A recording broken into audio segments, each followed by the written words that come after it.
Good afternoon, students. Today I will discuss about the topic graphical representation of statistical data. Okay. First हमने पढ़ा था data के बारे में, ठीक है, जिसमें प्राइमरी सेकेंडरी डेटा, फिर क्यूमुलेटिव फ्रीक्वेंसी, ठीक है, इन सब निकालना। अब इसमें क्या पढ़ेंगे, इसमें क्या कहा होगा, हमारा ग्राफ रहेगा, ठीक है, जिसमें हमें graphical representation of statistical data में 3 टॉपिक है, ठीक है। फर्स्ट है, ध्यान से देख लेना, फर्स्ट हमारा बार ग्राफ है, दूसरा हिस्टोग्राम है, तीसरा है फ्रीक्वेंसी पॉलीगॉन, ठीक है। तो फर्स्ट हमने 8 क्लास में भी हमने पढ़ा था बार ग्राफ के बारे में, ठीक है, तो थोड़ा सा वहाँ पे ध्यान से देखेंगे, ठीक है। फिर हिस्टोग्राम थोड़ा सा नया है, फ्रीक्वेंसी, बात एक ही, तीनों में एक ही चीज़ है, लेकिन थोड़ा सा डिफरेंस कहाँ पे है, ध्यान से देखो। बार ग्राफ में क्या करते हैं कि जो भी यहाँ पे डेटा का रिप्रेजेंटेशन करते हैं, ठीक है, और ग्राफ बनाते हैं, तो उसको क्या एक रेक्टेंगुलर फॉर्म में बनाएंगे, ठीक है। जो हमेशा एक गैप होगा यहाँ पे, ये जो गैप है ये हमेशा इक्वल गैप होना चाहिए। अगर मान लो यहाँ पे 5 सेंटीमीटर का है तो यहाँ पे भी 5 सेंटीमीटर का, यहाँ पे भी 5, जो भी हम ग्राफ बनाएंगे वो क्या होना, हमेशा इक्वल गैप होना चाहिए, ओके। और हमेशा स्टार्टिंग जब भी करेंगे तो स्टार्टिंग में क्या होगा, गैप छोड़ के ही बनाएंगे बार ग्राफ, ओके। ये हो गया हमारा, जो कि क्या होगा, या तो हॉरिजॉन्टल हो सकता है, ठीक है, इस तरह से बना सकते हैं इस पे, ठीक है, इस तरह से बना सकते हैं, या ये वर्टिकल हो सकता है, ठीक है, जो कि एक्स एक्सिस और वाई एक्सिस के बीच में होगा, ठीक है। सेम हिस्टोग्राम में भी वही काम है, ठीक है, बट इसमें क्या करना है, स्टार्टिंग कहाँ से करना है, वाई एक्सिस का जो भी कोऑर्डिनेट होगा, ठीक है, उससे सटा हुआ यहाँ से स्टार्ट करेंगे, ठीक है। और ये भी जो भी विड्थ होगा यहाँ पे, वो भी हमेशा क्या होगा, इक्वल होना चाहिए, ठीक है, हिस्टोग्राम में।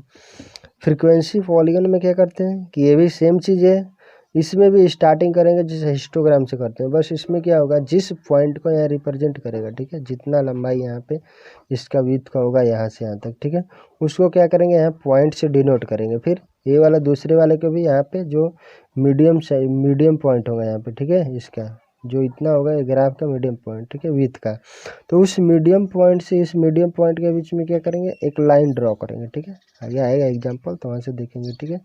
हर विड्थ का क्या होगा, मीडियम पॉइंट से क्या करेंगे, लाइन ड्रॉ करेंगे, यही क्या हो जाएगा, हमारा फ्रीक्वेंसी पॉलीगॉन का ग्राफ बनेगा, ठीक है।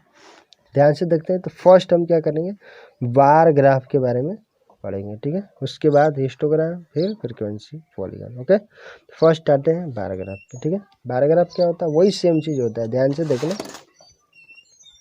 जो हमने डेटा के बारे में पढ़ा था ना, तो वही चीज़ होता है, ठीक है, बार ग्राफ। देखो, अब bar graph is a pictorial representation of the numerical data, बात तो ये है, यानी कि बार ग्राफ भी क्या है, पिक्टोरियल का मतलब क्या होता है, चित्रीय, मतलब जिस चित्र के द्वारा बनाया जाता है, ठीक है, यानी कि चित्र के द्वारा जिसको रिप्रेजेंट करते हैं, ठीक है, रिप्रेजेंटेशन होता है ऑफ अ न्यूमेरिकल डेटा, यानी कि न्यूमेरिकल डेटा यानी कि जो भी नंबर है उसका क्या करना है, पिक्टोरियल रिप्रेजेंटेशन यानी कि ग्राफ बनाना है, ठीक है। वाई नंबर ऑफ बार्स, यानी कि नंबर ऑफ बार्स क्या होना चाहिए, रेक्टेंगल फॉर्म में, अभी हमने बताया ये क्या है, ये बार है, ठीक है, जो कि क्या है, एक रेक्टेंगुलर फॉर्मेट में, ठीक है। तो कह रहा है y number of bars rectangle, ठीक है, ऑफ यूनिफॉर्म विथ, यानी कि जिसका विथ क्या होना चाहिए, हमेशा इक्वल, यानी कि चौड़ाई हमेशा क्या होना चाहिए, एक समान यूनिफॉर्म होना चाहिए, ठीक है। इरेक्टेड हॉरिजेंटली और vertically with equal spacing between them, यानी कि इरेक्टेड का मतलब क्या होता है, निर्माण करना, ठीक है। तो जो निर्माण किया जाता है हॉरिजेंटली या वर्टिकली, यानी कि उसको या तो हॉरिजेंटल बना सकते हैं इस तरह से, ठीक है, मैंने बताया यहाँ पे ना कि या तो हॉरिजेंटल बना सकते हैं इस तरह से, इसको हॉरिजेंटल बोलते हैं, या तो खड़ा खड़ा बना सकते हैं, खड़ा खड़ा बनाएंगे तो इसको क्या करेंगे, वर्टिकली, ठीक है। तो 2 तरीके से इसको हम बार ग्राफ को रिप्रेजेंट कर सके, या तो हॉरिजेंटली या तो वर्टिकली, ठीक है। यानी कि अब bar graph is a pictorial representation, यानी कि बार ग्राफ होता है पिक्टोरियल रिप्रेजेंटेशन, यानी कि चित्रीय निरूपण होता है, ठीक है, ऑफ अ न्यूमेरिकल डेटा, यानी कि जो भी नंबर ऑफ डेटा होगा उसका representation by a number of bars, number of bars form होना चाहिए, जो कि रेक्टेंगल होना चाहिए, of uniform with erected horizontally और vertically with equal spacing between the them, यानी कि उसके बीच में क्या होना चाहिए, इक्वल स्पेसिंग, मतलब जो भी स्पेस होना चाहिए वो हमेशा क्या होना चाहिए, इक्वल होना चाहिए, ठीक है। यानी कि जो भी ये स्पेस है ये वाला जो ये क्या होना चाहिए, हमेशा इक्वल स्पेसिंग होना चाहिए। इसी चीज़ के बारे में बोल रहा है। ओके, इसमें किसी को कन्फ्यूजन नहीं होना चाहिए बार ग्राफ में, वह ध्यान से देख लो। इसके बाद यहाँ पे कंस्ट्रक्शन ऑफ बार ग्राफ, यानी कि इसको बनाएंगे तो कैसे कंस्ट्रक्शन, ये तो 3 ठो नियम है, इसको ध्यान में रखेंगे। ठीक, फर्स्ट ध्यान से देखो, the width of the bar should be uniform through out, यानी कि बात वही था, यहाँ पे बोला था कि यूनिफॉर्म होना चाहिए, यानी कि जो भी विड्थ होना चाहिए बार का वो क्या होना चाहिए, यूनिफॉर्म होना चाहिए। ओके, दूसरा, the gap between one bar and another should भी यूनिफॉर्म थ्रू आउट, फिर से वही बात, यानी कि गैप या स्पेसिंग जो भी है दो बार के बीच में वो क्या होना चाहिए, हमेशा इक्वल, यानी कि यूनिफॉर्म या इक्वल होना चाहिए। ओके, तीसरा पे देखते हैं, कह रहे कि बार में भी आइदर हॉरिजॉन्टल और vertical, the vertical bar should be preferred because they give a better look, यानी कि अगर हॉरिजॉन्टल या वर्टिकल बार बनेंगे वही होगा। ठीक है, जिसमें वर्टिकल होता है वो क्या होगा, अरे prefer because they give a better look, यानी कि जो वर्टिकल वाला होता है वो क्या देता है, अच्छा लुक देता है। ओके, तो फर्स्ट हम क्या करेंगे, हमारा कंस्ट्रक्शन बार का, यानी कि 3 चीज़ ध्यान से देखेंगे। विथ हमेशा क्या होना चाहिए, यूनिफॉर्म होना चाहिए, इक्वल होना चाहिए। ठीक है, उसके बीच का स्पेसिंग हमेशा क्या स्पेसिंग होना चाहिए, वो भी क्या होना चाहिए, इक्वल होना चाहिए, गैप जो बराबर होना चाहिए। तीसरा, ये हॉरिजॉन्टल या वर्टिकल हो सकता है, तो हॉरिजॉन्टल होगा तो अच्छा, ठीक है, या वर्टिकल होगा तो वो वर्टिकल होगा तो और बेटर लुक देगा। ठीक है, यानी कि अगर इस तरह से बनाते हैं वर्टिकली, ये वाला है, ठीक है, तो ये हमेशा क्या होगा, बेटर लुक देगा, किसके कंपेयर में, हॉरिजॉन्टल के कंपेयर में। तो इसलिए क्या होगा, हमेशा हम लोग वर्टिकल ही बनाते हैं। ठीक है, इन चीज़ों का ध्यान से देखेंगे। अब एग्जाम्पल नंबर फर्स्ट पे ध्यान देखेंगे। ओके, देखते हैं एग्जाम्पल नंबर फर्स्ट पे, करे the flowing table gives the number of students in class 9 in a school during academic year. Okay, यानी कि एकेडमिक ईयर कंडीशन में क्या हो रहा है, ये दिया हुआ है हमारा क्लास 9 का। ठीक है, जो कि नंबर ऑफ स्टूडेंट का टेबल दिया है। ठीक है, जो कि कहाँ से कहाँ तक है, 1996 से 1997, गैप हो गया, 2 कहाँ तक है, 2000 टू 2001। ओके, यानी कि फर्स्ट हो गया हमारा एकेडमिक ईयर।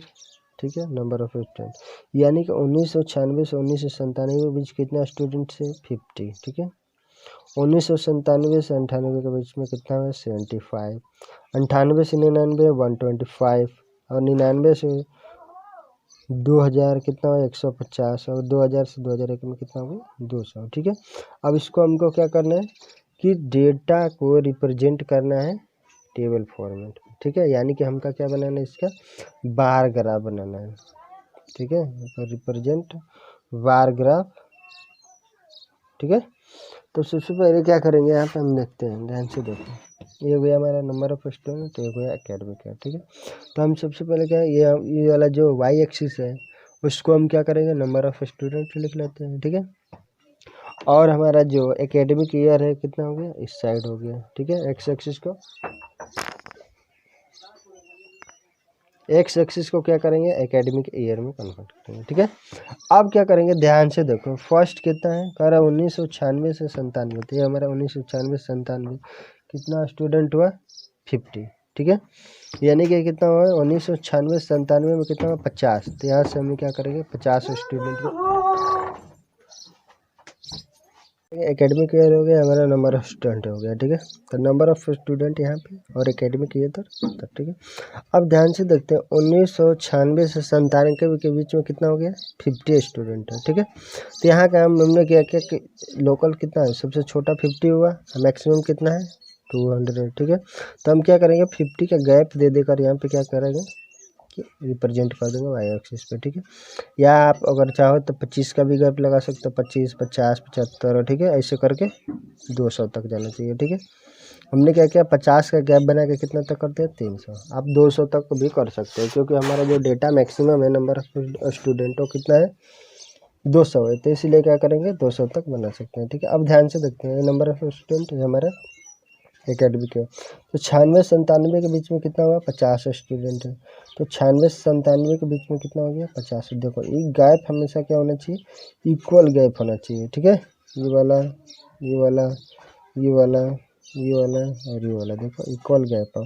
और ये भी जो बार ग्राफ बना है ये भी क्या होना चाहिए, इसका भी विड्थ क्या होना चाहिए, इक्वल होना चाहिए, ठीक है। तो 97 में 1996 97 के बीच में कितना 50 स्टूडेंट, 97 से 98 के बीच में कितना हुआ 75 दिया है।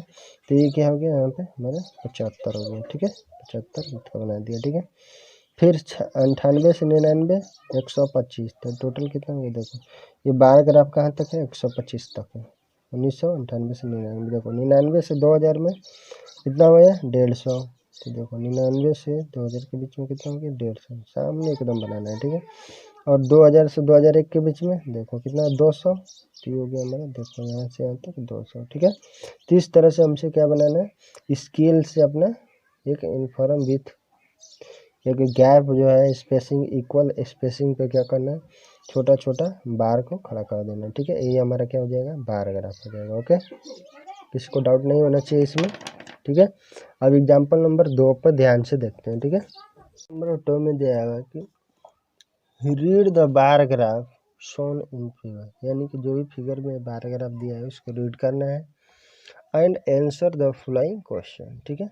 और क्वेश्चन का हमें जो यहाँ पे दिया हुआ है इसका क्या करना है जवाब देना है, ठीक है। ये क्वेश्चन इस टाइप का क्वेश्चन बीपीएससी में कई बार पूछा जाता है 5-5 नंबर का, ठीक है। तो इसलिए थोड़ा ध्यान से देखेंगे यहाँ पे, ठीक है। हमको ग्राफ दिया रहेगा, बस इससे क्या करना है डायरेक्टली आंसर निकालना है, ठीक है। फर्स्ट क्वेश्चन ध्यान से देखो, ये हमारा दिया है नंबर ऑफ स्टूडेंट्स और उधर हो गया शूज नंबर, यानी कि ये हमारा क्या है स्टूडेंट्स के बीच का और शूज नंबर है। तो ये क्या हो गया, मतलब जो स्टूडेंट है वो शूज को क्या कर रहा है वियर कर रहा है, यानी कि पहनने का जो दिया है वो दिया हुआ है, ठीक है। तो फर्स्ट क्या कह रहा है कि what is the information given by the bar graph, यानी कि बार ग्राफ के द्वारा कौन सा इंफॉर्मेशन आपको फाइंड निकल रहा है, ठीक है। कौन सा इन्फॉर्मेशन दिया हुआ है बार ग्राफ के द्वारा, ठीक है।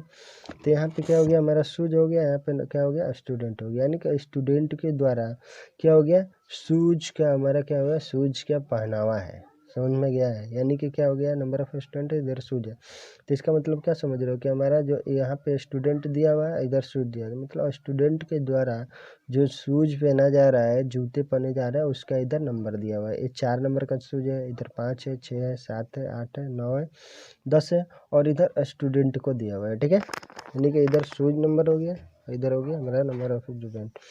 तो फर्स्ट क्वेश्चन का रहेगा what is the information given by the bar graph, यानी कि बार ग्राफ के द्वारा कौन सा इंफॉर्मेशन निकल रहा है, ठीक है। तो फर्स्ट क्वेश्चन का ध्यान से देखो, टोटल नंबर ऑफ स्टूडेंट निकालेंगे तो टोटल नंबर ऑफ स्टूडेंट कितना है, ठीक है। तो यहाँ पे ध्यान से देखो शूज नंबर 4 को पहनने वाला कितना है, अच्छा 500 है, तो शूज नंबर 4 को पहनने वाला 500 स्टूडेंट हो गया, ठीक है। प्लस का शूज नंबर 5 को ध्यान से देखते हैं, तो इसको पहनने वाला कितना है 300 स्टूडेंट है, तो प्लस का 300 निकाल दिए, ठीक है। तो शूज नंबर 6 को देखते हैं, तो शूज नंबर 6 को ध्यान से देखो कितने 400 स्टूडेंट है, ठीक है, जो कि शूज नंबर 6 पहनता है। शूज नंबर 7, तो शूज नंबर 7 को पहनने के लिए कितना हो गया यहाँ पे 800 है, ठीक है, तो 800 स्टूडेंट हो गया। प्लस का शूज नंबर 8 को देखते हैं, तो शूज नंबर 8 के लिए कितना हो गया, ये भी कितना है 500 ही है, ठीक है। प्लस का शूज नंबर 9 को देखते हैं, तो शूज नंबर 9 को पहनने वाला कितना है, ध्यान से देखो बार ग्राफ में यहाँ पे हिसाब से देखेंगे तो कितना हो गया 100 स्टूडेंट है, ठीक है।